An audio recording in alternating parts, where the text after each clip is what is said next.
peut relire donc, au chapitre 3, à partir du verset 6.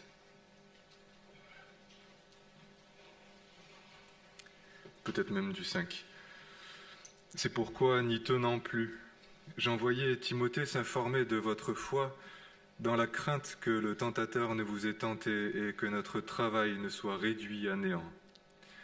Mais Timothée vient de nous arriver de chez vous. Il nous a donné de bonnes nouvelles de votre foi, de votre amour, du bon souvenir que vous gardez toujours de nous, et de votre désir de nous revoir, désir pareil au nôtre. Ainsi, au milieu de toutes nos calamités et de nos tribulations, frères, nous avons trouvé notre consolation à votre égard dans votre foi. Maintenant, nous vivons, puisque vous demeurez fermes dans le Seigneur.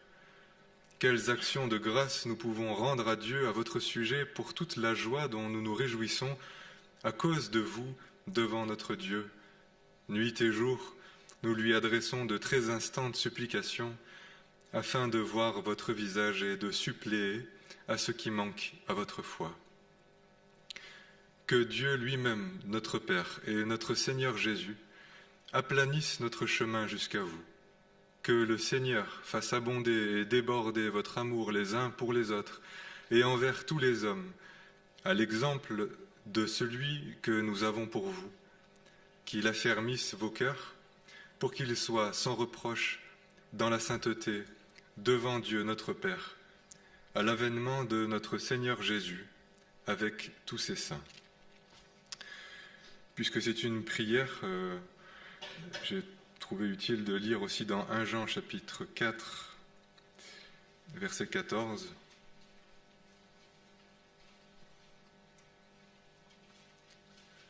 Ça m'a fait un tout petit peu réfléchir pourquoi Paul leur dit sa prière.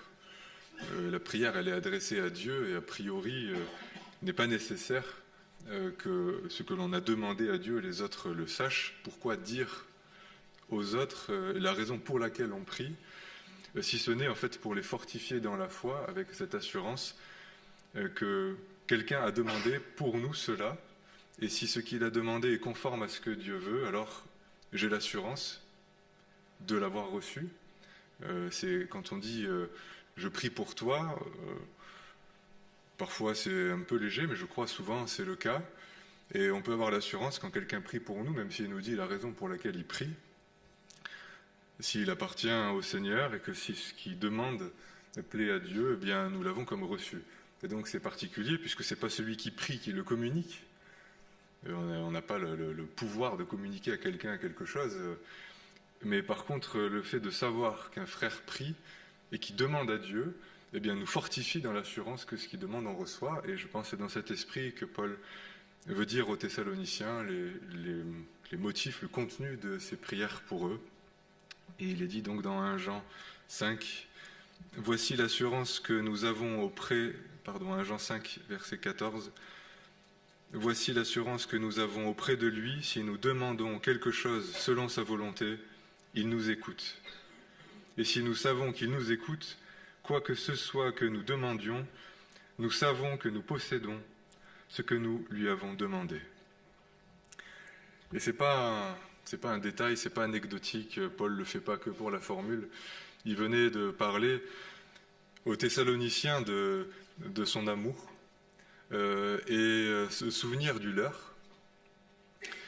Et c'est comme s'il était nécessaire, après avoir parlé de ces choses quand même si belles et si élevées, de s'assurer qu'elles soient scellées et comme perpétuées, perdurées, fortifiées par le secours de Dieu lui-même. Quand on entend parler de belles choses et que l'on a peut-être eu l'habitude de se laisser séduire par les choses belles, parce que tout ce qui est beau, contrairement à ce que dit la philosophie et ce que pense l'artiste, tout ce qui est beau n'est pas forcément vrai et pas forcément bon. Et il y a plein de belles choses qui nous touchent, qui émeuvent nos âmes, et que c'est comme si nos âmes se laissaient un peu accrocher, et on veut bien y croire encore. Et c'est comme ça qu'on passe de déception en déception.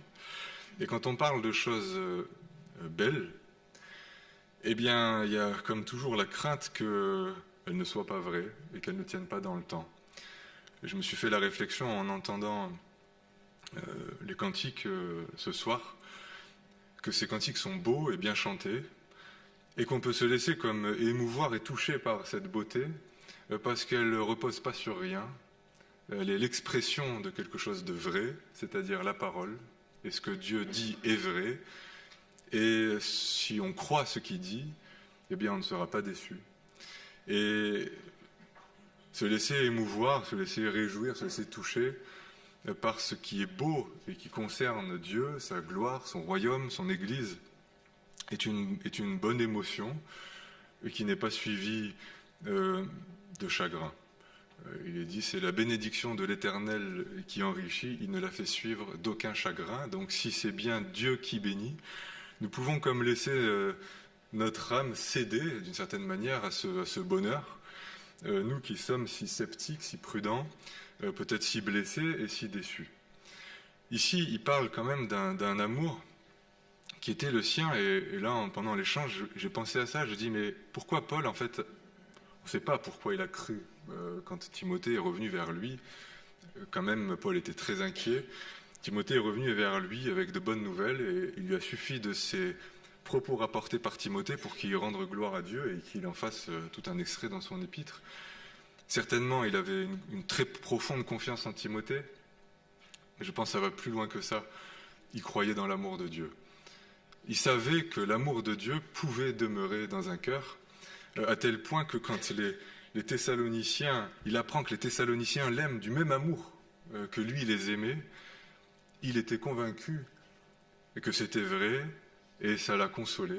Nous avons parlé hier du bienfait d'une bonne nouvelle au milieu des calamités, des souffrances et de la possibilité d'être consolé par quelque chose alors qu'on souffrait peut-être d'autres choses. Et une bonne nouvelle. L'Évangile est une bonne nouvelle et il suscite de bonnes nouvelles.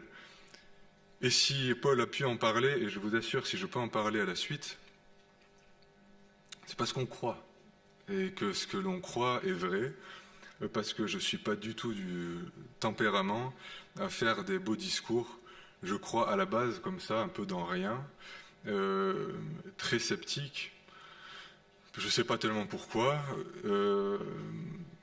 mais parce qu'en fait, je pense que du moment où on ne croit pas dans l'amour de Dieu, comment croire dans l'amour ? On se connaît. On sait au fond que si on nous trahit, si on nous blesse, si on fait défaut à ce qu'on attend, nous, de l'autre, on ne va pas pouvoir aimer bien longtemps. On ne voit pas pourquoi l'autre, il pourrait faire mieux que nous. Et d'ailleurs, il ne fera pas mieux que nous. Il y a une manière d'être désabusé par la nature de notre propre cœur qui nous rend bien sceptiques du cœur des autres.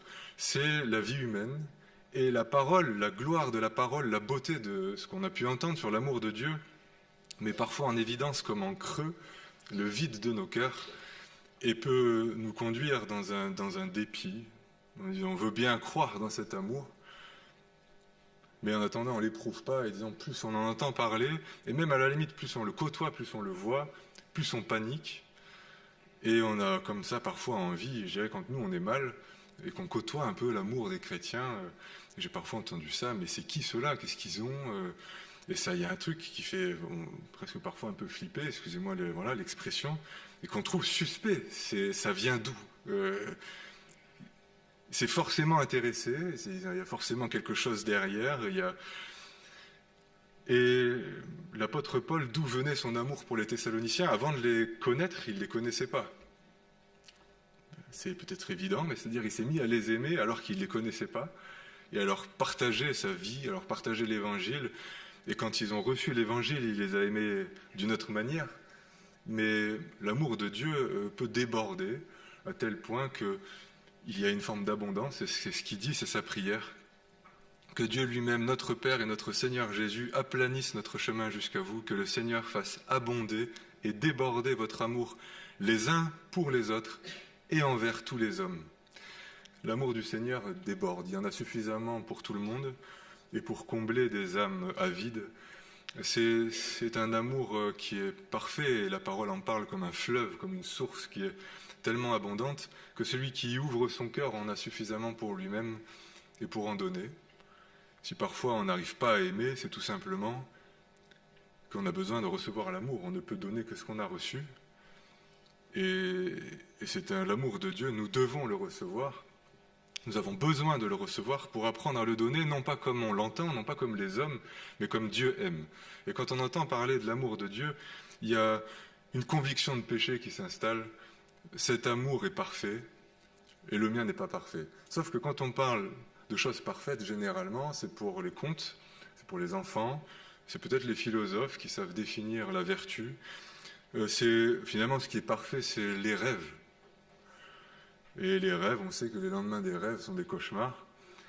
Donc quand on entend parler de perfection, il faut être prudent, vraiment, et il faut être sceptique, parce que la perfection n'existe pas sur la terre. Et tous ceux qui ont voulu la recréer sont capables de détruire tout en poursuivant la perfection. Il est dit, pourquoi es-tu juste à l'excès, pourquoi te détruirais-tu? C'est-à-dire, voulant connaître la perfection ici-bas et l'attendant parfois chez les autres, on est prêt à les détruire. Parce que nous avons soif de perfection, mais la perfection n'est qu'en Dieu, n'est que dans son amour. Son amour est parfait, mais c'est bien cet amour que nous sommes appelés à recevoir et à imiter. Et le témoignage de l'apôtre Paul, et je pense sa prière, son exhortation, a atteint son effet, parce que ce dont il parlait, les Thessaloniciens l'avaient vu. Je veux dire, on peut parler de choses qui peuvent rester qu'un mythe, tant que personne ne l'a vu. Et si l'évangile s'est répandu, si des hommes ont cru, s'ils se sont convertis, c'est que les apôtres du temps de Jésus avaient vu l'amour dont il parlait, ils l'ont touché, ils l'ont connu, ils l'ont expérimenté, ils en ont été bouleversés. Et c'est cet amour qu'ils ont répandu autour d'eux et de partout le monde. Et les Thessaloniciens, quand l'apôtre Paul leur parle de l'amour, eh bien ils avaient un témoignage peut-être qu'humain, mais un témoignage chrétien devant eux. Et ce témoignage chrétien était propre à les fortifier dans la foi au point que, eh bien, ils croient à nouveau, comme à nouveau, dans l'amour de Dieu. Et je pense que quand on ne croit plus tellement dans l'amour, c'est peut-être que l'on a de la peine à croire comme à nouveau, en fait, à l'amour de Dieu. Et on a parfois de la peine à croire que les autres nous aiment, parce qu'on ne sait pas de quel amour ils nous aiment, et on ne sait plus tellement de quelle est la nature de l'amour de Dieu. L'amour de Dieu aime ce qui n'est pas aimable. Dieu nous a aimés alors qu'on était des enfants de colère, qu'on était dans la débauche, qu'on était opposés à lui, qu'on ne le connaissait pas, qu'on était même des ennemis. La parole en parle comme ça. Il a aimé des hommes pas aimables. C'est incompréhensible. Il nous a aimés. Et quand on s'aime les uns les autres, c'est quand même de cet amour-là qu'on s'aime. C'est pour ça qu'il y a de quoi être étonné qu'on nous aime, mais pas au point de le mettre en doute. Si c'est l'amour de Dieu, c'est un amour par grâce. Et l'apôtre Paul s'en réfère. Il dit que cet amour entre vous déborde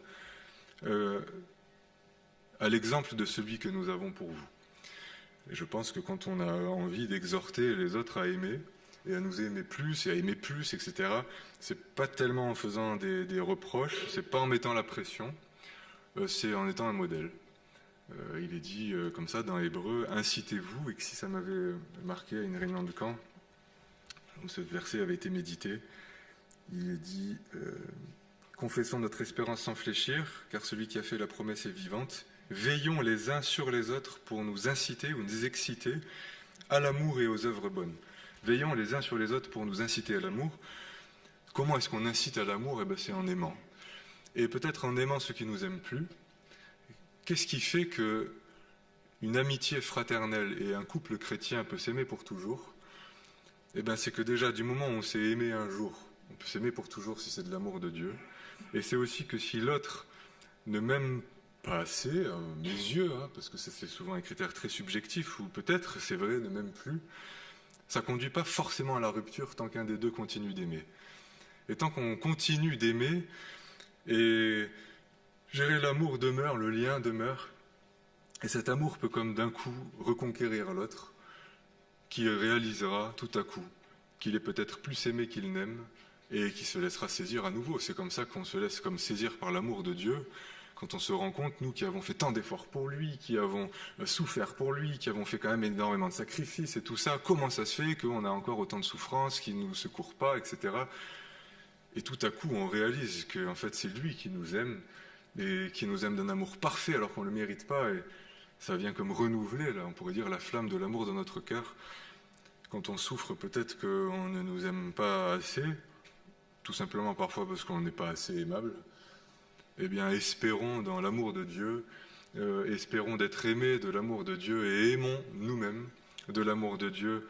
Nous avons, je pense, l'assurance que c'est comme une force qui peut comme toucher même parfois les cœurs les plus durs. Quand même, Paul prie dans cet esprit, voilà, que le Seigneur fasse abonder, déborder votre amour les uns pour les autres, à l'exemple de celui que nous avons pour vous, qu'il affermisse vos cœurs pour qu'ils soient sans reproche dans la sainteté devant Dieu notre Père, à l'avènement de notre Seigneur Jésus avec tous les saints. Le but ultime de la parole, de l'œuvre de Dieu, et je pense d'une certaine manière de ce camp, puisque nous avons quand même la joie d'avoir entendu aussi de bonnes nouvelles dans ce camp, et que plusieurs ont été comme touchés par le Seigneur, saisis au point même de leur donner leur cœur. Le but de tout ça, c'est que nous soyons sans reproche au jour où le Seigneur reviendra. Le but de l'œuvre de la parole qui nous purifie, si on revient toujours quand même malgré tout à l'amour, et si on accepte d'aller plus loin et de continuer nos progrès, c'est parce que nous avons un jour, nous nous rencontrerons notre Seigneur et nous sommes appelés ce jour-là à être sans reproche devant lui. Comment être sans reproche et sur quelle base oser dire « Oui, je veux en être », si ce n'est dans la foi au nom du Seigneur Jésus et son sang qui lave et qui lavera toujours. Si nous pouvons avoir une bonne conscience, pécheurs comme nous sommes, c'est parce que le Seigneur pardonne nos fautes, parce qu'il nous ramène par sa parole devant lui, et nous sommes appelés à, par la foi, recevoir toujours le pardon de nos péchés et revenir à un esprit d'obéissance, de consécration plus grand. Et c'est par la foi que ces choses, nous nous les approprions. Tout ce que nous avons entendu et tout ce qui est plus beau peut ne pas être qu'extérieur, n'est pas appelé à rester extérieur et à nous émouvoir, je dirais, dans une forme de mélancolie, comme quelque chose qu'on ne connaîtra pas. Ce que le Seigneur dit veut que ça demeure dans nos cœurs, que ça demeure dans nos vies, et non seulement il le veut, mais il l'accomplit. Et c'est ça qui est magnifique dans la prière de Paul, c'est qu'il demande à Dieu de le faire. Il a décrit quelque chose de magnifique et il les incite encore plus loin, mais il demande à Dieu de le faire. Et si nous croyons que Dieu a la puissance de le faire parce qu'il a donné son Fils, le Seigneur Jésus, pour cela, eh bien nous avons l'assurance que nous recevons ce qu'il veut donner. Et je terminerai par la lecture de 2 textes de Thessaloniciens,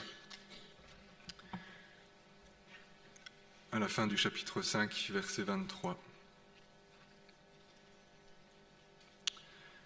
Que le Dieu de paix vous sanctifie lui-même, tout entier. Que tout votre esprit, l'être, l'esprit, l'âme et le corps soient conservés sans reproche à l'avènement de notre Seigneur Jésus-Christ.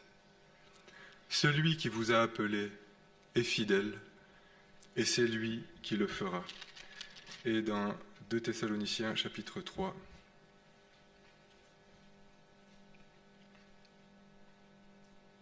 verset 3.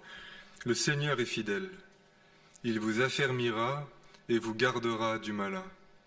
Nous avons à votre égard cette confiance dans le Seigneur, que vous faites et que vous ferez ce que nous vous recommandons, que le Seigneur dirige vos cœurs vers l'amour de Dieu et la patience du Christ. Je vous invite à prier.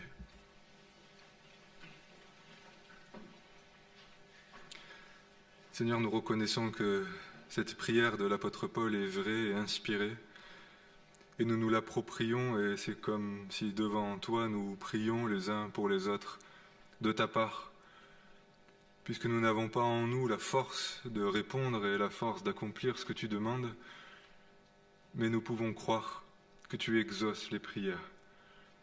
Et c'est pourquoi, Seigneur, en t'en prions, exauce cette prière que nous formulons de ta part, que tu diriges nos cœurs vers ton amour, et que tu nous gardes fermement attachés à toi, que tu nous gardes du malin, et que tu nous accordes devant toi ce cœur et cette conscience sans reproche, pour que les regards tournés vers le jour de ton retour, nous nous gardions aussi nous-mêmes pour toi, et que tu sois glorifié. Au nom du Seigneur Jésus. Amen.